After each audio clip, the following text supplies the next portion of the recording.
Hello दोस्तों, trade apprentice Tata steel के syllabus के बारे में आज ब्रीफ डिस्कशन करने वाले हैं। इस वीडियो में बात करने वाला है कि आपको सिलेबस में कितना पढ़ना है, जो कि मेन इम्पोर्टेंट टॉपिक है, और आपको 100 में से कितने प्रश्न हल करने हैं जिससे आपका एग्ज़ाम क्लियर हो जाए। और आपको 10 दिनों में क्या टॉपिक, आपको कैसे तैयारी करना है, आपको कैसे सेट पेपर मारने हैं, कितना आपको सही करना है, कितना समय में आपको कौन सा पार्ट सबसे पहले हल करना है, इस पर हम डिटेल से बात करने वाले हैं। आपको वीडियो थोड़ा लंबी होगी, आप अगर पूरा देख सकते हैं तो सही बात है, अगर नहीं देख सकते हैं तो आपका घाटा भी हो सकता है, इसलिए वीडियो को पूरा देखिएगा।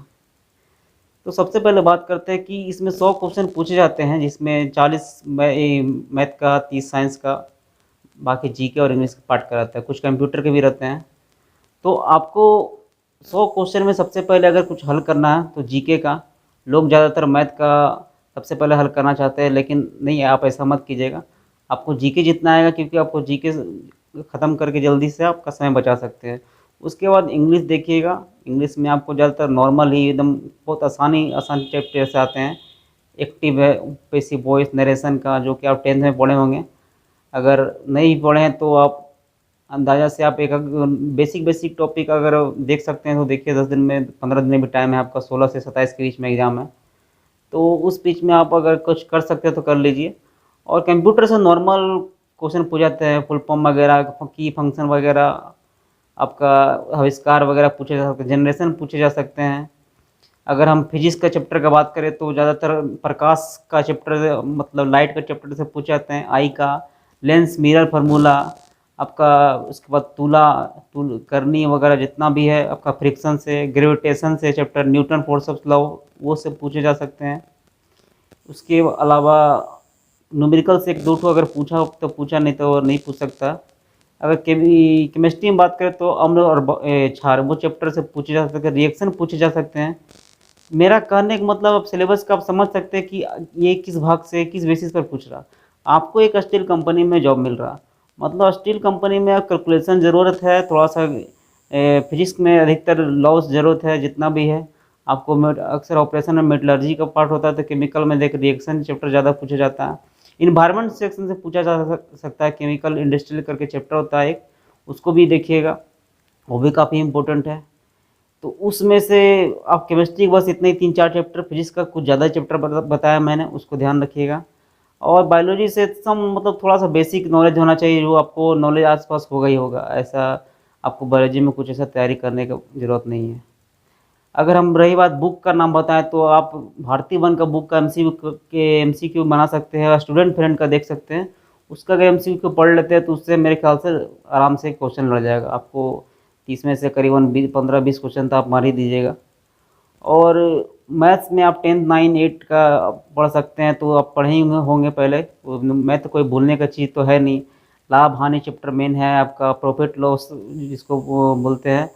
और उसके बाद SI CI, चक्रवृद्धि ब्याज, साधारण ब्याज, ये चैप्टर भी देखिएगा काफ़ी है। प्रोबेबिलिटी देखिएगा, ट्रिग्नोमेट्री से पूछ सकता है एक आध क्वेश्चन, ज्योमेट्री से एक आध क्वेश्चन, क्वाड्रेटिक से पूछ सकता है, फंक्शन से पूछ सकता है। ये चैप्टर कुछ ज़्यादा इंपॉर्टेंट है। AP से पूछ सकता है एक आध क्वेश्चन। टाटा कंपनी से रिलेटेड कुछ क्वेश्चन पूछ सकता है, जैसे टाटा का संस्थापक, टाटा कंपनी का संस्थापक कौन है, चेयरमैन कौन है, हाल में इनका घटना कुछ पूछ सकता है। जब जमशेदपुर से रिलेटेड कुछ उसका जो भी है, JRD पार्क वगैरह जितना भी है, कॉम्प्लेक्स का स्थापना हुआ, कहाँ हुआ, कौन किया वगैरह, ये सब भी क्वेश्चन पूछ सकते हैं। ये सब भी अगर आपको नॉलेज में है तो आप याद रखिएगा। और इसमें इसका स्थापना कब हुआ था, ईयर, ईस्वी, सब पूछ सकता है। जैसे रतन टाटा को मिला था भारत रत्न, कब मिला था, ये सब भी पूछ सकते हैं। तो ये सब को बेसिक लोकल क्वेश्चन करने मतलब इसी से क्वेश्चन एक दो ठो और हो सकता है कि पूछे। तो इस सब को अगर सारा कुछ सेक्शन अगर कंप्लीट कर पाते तो आपका एग्जाम निकलने से कोई नहीं रोक सकता।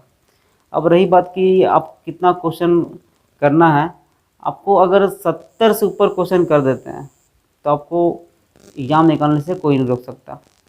आप एग्ज़ाम में 70 क्वेश्चन से ऊपर बना लेते हैं, क्योंकि आप अगर मेरी साइंस सेक्शन की बात करें तो 20 क्वेश्चन, अगर मैथ में अगर 30 क्वेश्चन कंप्लीट कर पाते हैं तो 30, 20, 50 मिलाकर तो आपको ओवरऑल 70 से पार करना किसी भी तरह। तो ऐसा नहीं है कि ये आपका मतलब कि हर सेक्शन से सॉल्व करना ही करना है आपको। अगर किसी भी तरह 70 पार कर लेते हैं तो आपसे एग्ज़ाम निकल जाएगा। हाँ, एक चीज़ अचानक मैं बताना भूल गया कि रीजनिंग सेक्शन से भी 2-3 क्वेश्चन पूछ सकते हैं। और जो कि बहुत बेसिक लेवल के होंगे, कुछ खास नहीं है, रिलेशन वगैरह ब्लड रिलेशन पर पूछ सकते हैं, या फिर कुछ एक क्या सिलोजिज्म वगैरह चैप्टर से पूछ सकते हैं। तो आप उसमें कर लीजिएगा ध्यान से, उसमें कोई ज़्यादा घबराने वाली बात नहीं है। उसके बाद बुक की बात करें तो बुक तो मैंने बता ही दिया, जैसे कि साइंस का भारतीय भवन, स्टूडेंट फ्रेंड, जीके आप नॉर्मल जो 8 9 में पढ़े होंगे उसी से क्वेश्चन आ सकते हैं।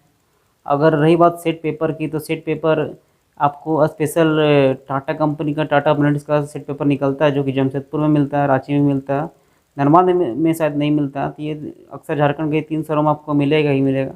अगर आपके फ्रेंड्स कोई अगर रिलेटिव जमशेदपुर में रहते हैं तो आप वहाँ से सेट पेपर मंगा सकते हैं। आप डेली एक सेट पेपर का प्रैक्टिस कीजिए और लगभग क्वेश्चन ज़्यादा से ज़्यादा सॉल्व करने की कोशिश कीजिए। और एक चीज़ का ध्यान खास खास करके रखिए कि नेगेटिव ना हो, मतलब गलत क्वेश्चन मारने का आदत जो है वो अक्सर नए स्टूडेंट पे रहते हैं, नए, क्योंकि लगभग सारे मैट्रिक वाले रहते हैं तो फर्स्ट टाइम ही एग्ज़ाम देते हैं, तो ज़्यादा से ज़्यादा सॉल्व करने के चक्कर में आपका क्या बोलता है, वो क्वेश्चन ज़्यादा मारने के चक्कर में गलत करके आए थे। तो आप बिल्कुल ऐसा मत कीजिएगा। अगर नहीं आ रहा होगा तो आप नहीं बनाइए, वरना आपका दिक्कत ये है कि नेगेटिव होने से आपका आया हुआ मार्क्स भी कट जाएगा और इससे एग्ज़ाम क्वालिफाई नहीं कर पाएंगे। तो आपको जितना भी आता है उतना ही सही करके आइएगा, क्योंकि उसी हिसाब से आपका इसमें नॉर्मलाइजेशन का तो कुछ ऐसा चक्कर नहीं होता। आपका जितना सॉल्व कीजिएगा उतना उससे मल्टीप्लाई 3 नंबर्स आपको मिलेंगे। तो अगर 60-70 से कंप्लीट कर लेते हैं तो आपको समझिए एग्ज़ाम निकलने का ज़्यादा चांस रहता है। जनरल कैंडिडेट के लिए 70 से ऊपर मार्क्स लाना ज़रूरी है, क्योंकि 70 के ऊपर ही आपका मेरिट बन पाएगा। उसके बाद आपका पर्सनल इंटरव्यू जाएगा, उसके बाद मेडिकल जाएगा। तो मेडिकल ज़्यादा दिक्कत नहीं होता, पर्सनल इंटरव्यू में अगर निकाल लेते हैं तो आपका नौकरी समझिए पक्की टाटा स्टील में। तो आपको मेरा वीडियो कैसा लगा कमेंट्स करके ज़रूर बताइएगा, और आप आगे किस टॉपिक पर वीडियो चाहते हैं ये भी कमेंट करके बताइएगा। मिलते हैं किसी नेक्स्ट वीडियो में। धन्यवाद।